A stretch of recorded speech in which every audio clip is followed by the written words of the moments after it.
afternoon. My name is Olwale Godwin. This is Emoji Economics. Of course, we're in the afternoon here in Ibadan, Oyo State, Nigeria.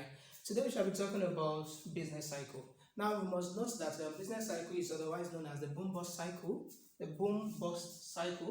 or the economic cycle. And what does it measure? Business cycle is just the short-run fluctuations in the overall economic activities of a given country. So I have a definition here.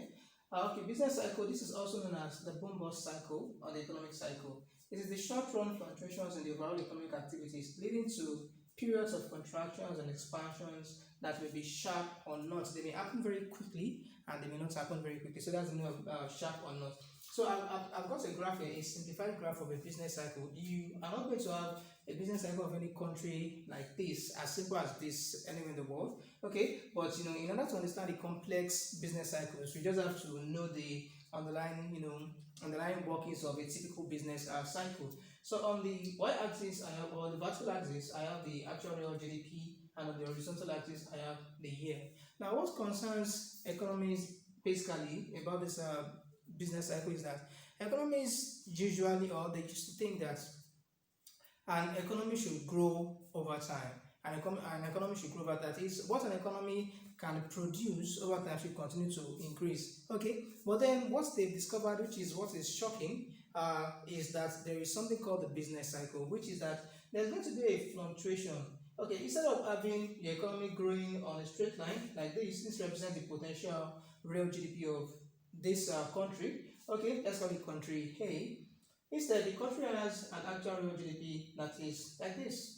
Okay, that is just kind of bouncing, fluctuating like that. Okay, so economists believe that the actual real GDP should at least be equal to the potential real GDP. Now, let me talk about actual real GDP. In one of our videos, we talked about real GDP and nominal GDP and all of that. So actual real GDP is just the overall output produced in an economy in real terms. And the potential real GDP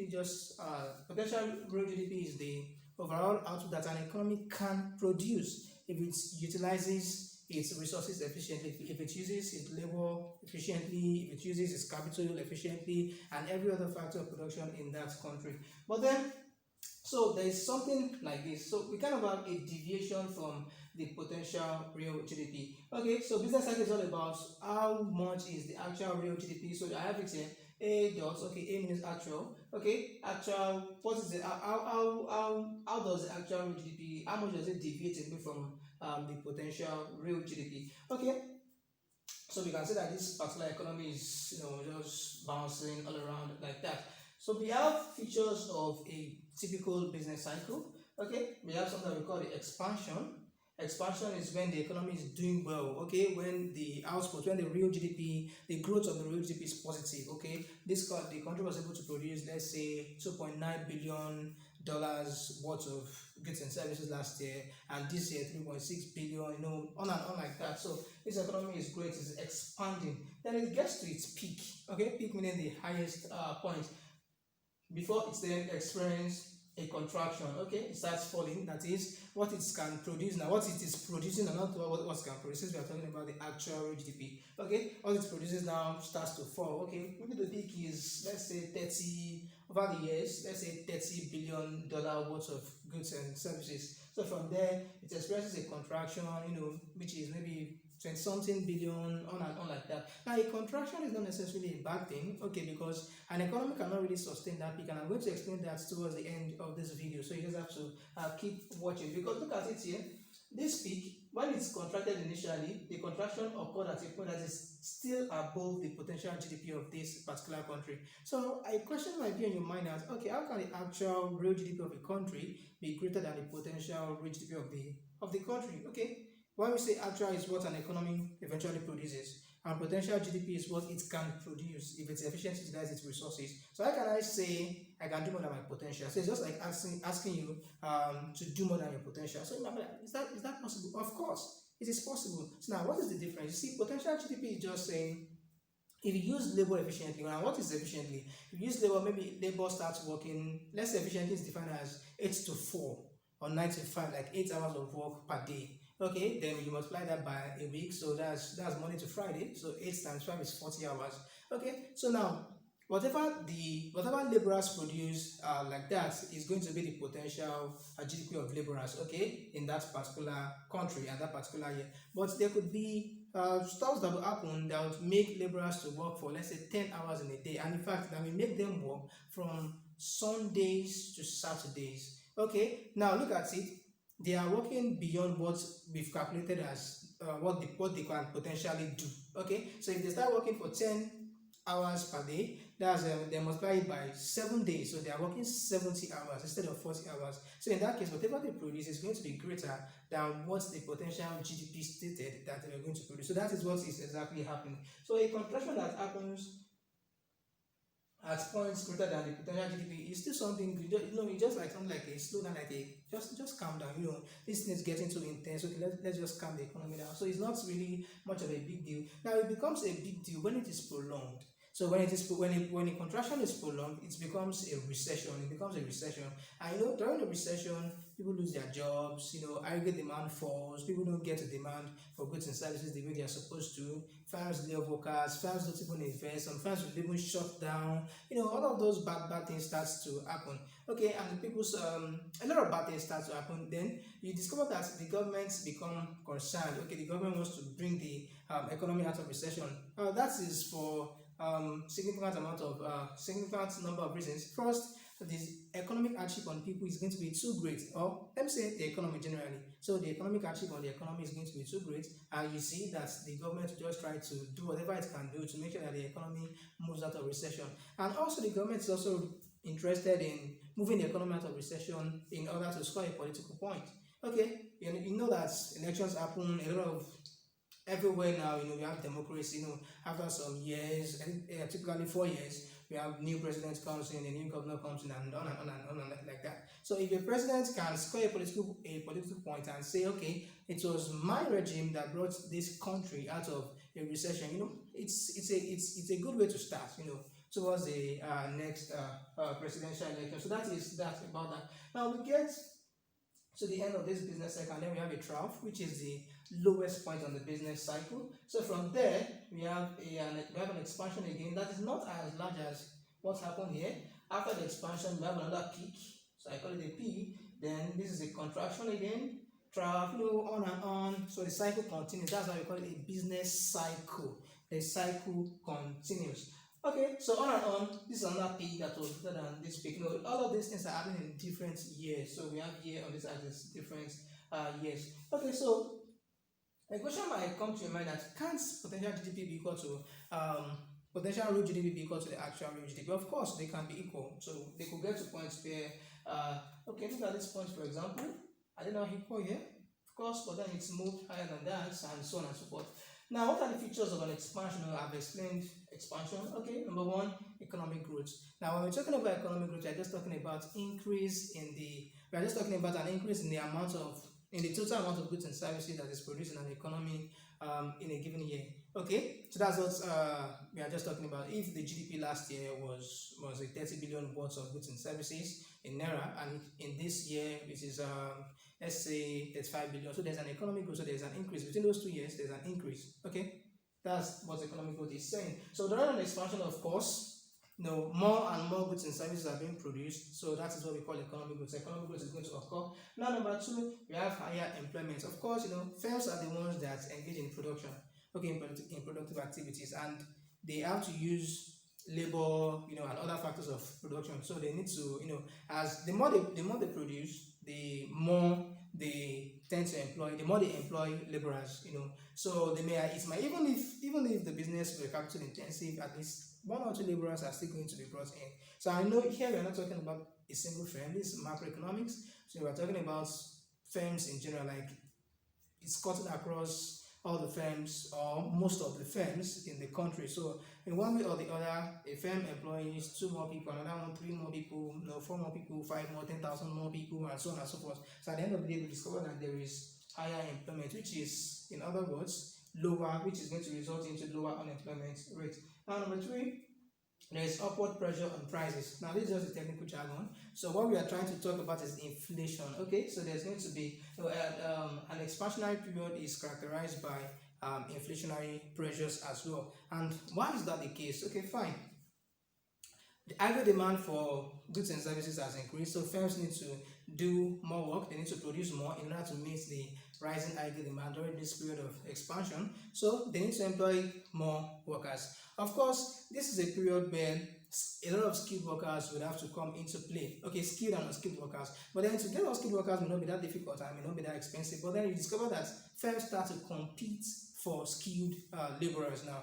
And let me ask you a question. Okay, is it when the economy is good that you can see greener pastures from where you're currently working, or when the economy is not good? Of course, you're going to see greener pastures when the economy is working really fine, because your eyes might always be outside. Okay, there is this other business that can pay me more than this business that I'm in right now. Okay, there's other company there's this other firm that can pay me more, better work conditions, and on like that. Okay, so firms typically face competition, like firms generally. Okay, or let me say firms in an industry, they face competition. Okay, I want to employ this person, I want to employ this person. Okay, this other firm wants to do the same thing, and on like that. So at the end of the day, discover that the wages paid to laborers tend to rise. Okay, compared to when there wasn't an expansion. So a higher wage rate is paid to laborers, and laborers can, they have these they can easily move from, or there's this kind of flexibility.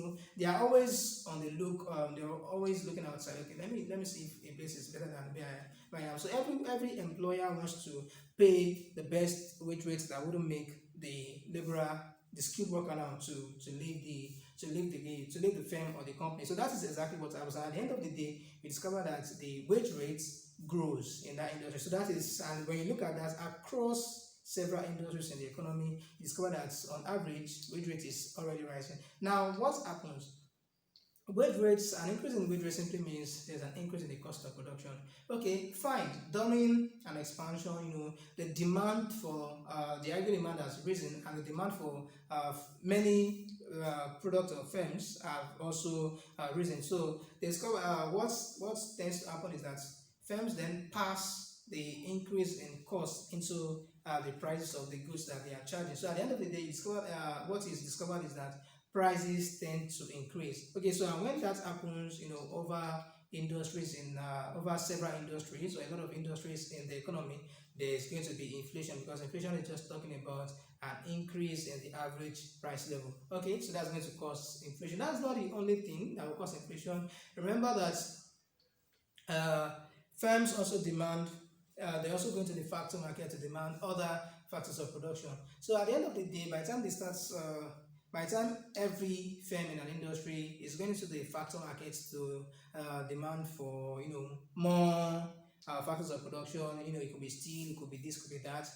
At the end of the day, those the sellers of the factors of production to end up increasing the price. There is an increase in the demand for their product. Like something like this sudden. Okay, so that's why I call it a short run, like a sudden increase in demand. So they can't keep up with it at the beginning. Okay, and at the end of it, they have to charge higher prices. So all of that factored into cost of production will make the cost of production to rise, and then that is then passed on to into the price of the final goods and services. So, and at the end of the day, coupled with so there's a cost push inflation right now, there's a demand pull inflation. So inflation everywhere. So that is just what happens during an expansion. Now, what are the features of a contraction?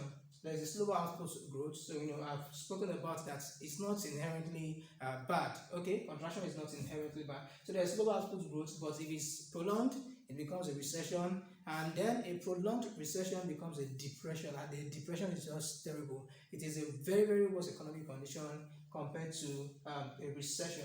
Okay, 3, there is fall in employment. Sure, there is slow output growth. So what firms were producing before, they are trying to cut back. They are cutting back on it. So whether it's deliberate or not, things happen that make them to cut back on production, and workers will start getting laid off. They are kind of the easiest factor of production to lay off. Okay, and 3, there's a fall in inflation rate. Okay, there is an increase in inflation rates during an expansion. Of course, that should occur here. Now, C, peak. During the peak, this is when economic activities in the economy is so intense. The economy becomes overheated. A lot of things, a lot of things are happening. Firms are producing at their optimal level. They are, in fact, they may be producing more than their optimal level. I was talking about potential GDP, real GDP, and all of that. So, look at the peak, for example, and look at where the potential GDP position is. Okay, so firms are overworking their laborers, they are overworking their machines, they are overworking everything that they have, and so on and so forth. So that is what really happens during the peak period. Now, two, production is at maximum. I just explained that. Okay, where potential GDP is equal to real GDP, or the actual real GDP may even be greater than the potential real GDP. So three, there is full employment or more. So what's full employment simply means is that the employment that occurs, okay, when the potential real GDP is equal to the actual real GDP. So that's employment that occurs at that point is called full employment. Now you have to know that it does not mean zero unemployment. It doesn't mean everybody in the economy has a job. No, that's everybody seeking a job in the economy has a job. That's not what it means. So the unemployment rate may be 4%, 3-4%. All right, but then that's what that's the economic term for full employment. Employment that occurs when the potential real GDP of an economy is equal to the actual real GDP, and by research it has been put at 4%, 3-4%. All right. Then four, there is inflation. Of course, if there is inflation, if there are pressures on prices during an expansion, and when expansion is now intense, that the economy has got to its peak, we expect that there will be serious serious upward pressures on the prices. So inflation is a characteristic of the peak period, expansion period, and the peak period. Now we have the trough. Trough is the lowest point on the business cycle. So B is business cycle. Okay, here. I don't know where this is going to, whether it's going down or it's going to go up. Okay. Now then, two, there's high unemployment rate. Of course, the trough represents a period. This could be a recession or even a depression. Okay, and then you have firms are not producing, and if they're not producing, they don't need anybody, or they need fewer number of workers, working with them. So they love a lot of people. A lot of people are at home, and by so doing, household income falls. Is this someone that's not working that would have money to buy stuff? Then you can't even go to the market to buy things. Standard of living becomes poor, and all of that. A lot of things happen at the same time. So there's high unemployment rates, and three, there is low inflation. So there's no upward pressure on prices, and in fact there might be a deflation. So here I have a picture of what happens during the peak period, and I'm using the restaurant as an example. So first, what happens is that the restaurant discovers that there are more customers. The more customers will lead to pressure on workers to work more than usual. Pressure on workers to work more than usual, like they work more hours to satisfy more customers. And that will result into higher wages since they are working for more hours now. And that will then result into hiring more skilled workers because the demand continues to increase. Now, I'm not saying this is what happens for every firm in the economy, but this is what happens to most firms in the economy during the peak period. So I'm just using an example of a restaurant here. So now, after higher wages, the management discovers that even with our current workers working higher number of for increased hours, okay, we cannot still meet the demand. Okay, we cannot still, so we need to hire more skilled workers. So they hire more skilled workers, then that translates into higher prices. Okay, because there's an increase in the cost of production now. Higher prices due to higher demand. Okay, there's higher demand for their goods. That is for food. Okay, and then high cost of production resulting from employing more skilled workers, and that would also result into raw materials to become more scarce as other restaurant owners compete for food items. This is not the only restaurants in the industry, so more restaurant owners are also competing for food items that they will use in order to satisfy their customers, and that will then lead into workers working overtime. Okay, now we have skilled workers among the workers working at the restaurant. We have more workers because this restaurant has employed more people. At the end of the day, even with that increased number of staff, all of them are still working more hours. Okay, so they work overtime, though they earn more wages. Now, quality of delivery starts to fall. You know why? Because these workers are now stressed. quality of the meal starts to fall, including the food quality. Okay, and then when there is a when the food quality is no longer what it used to be, customers start complaining. So customers start complaining, the business is stressed as demand is becoming too much to catch up with. All right, and at the end of the day, everybody needs a break. So that is what happens, and that is why the peak is not sustainable. So imagine you working for 70 hours a week. You can't do that for long, of course. So that is what makes the peak, what happens at the peak, to result into a contraction again. Alright, so thank you very much for seeing this video. If you like it, please share it with your friends, click the like button, subscribe to our channel for more. See you next time.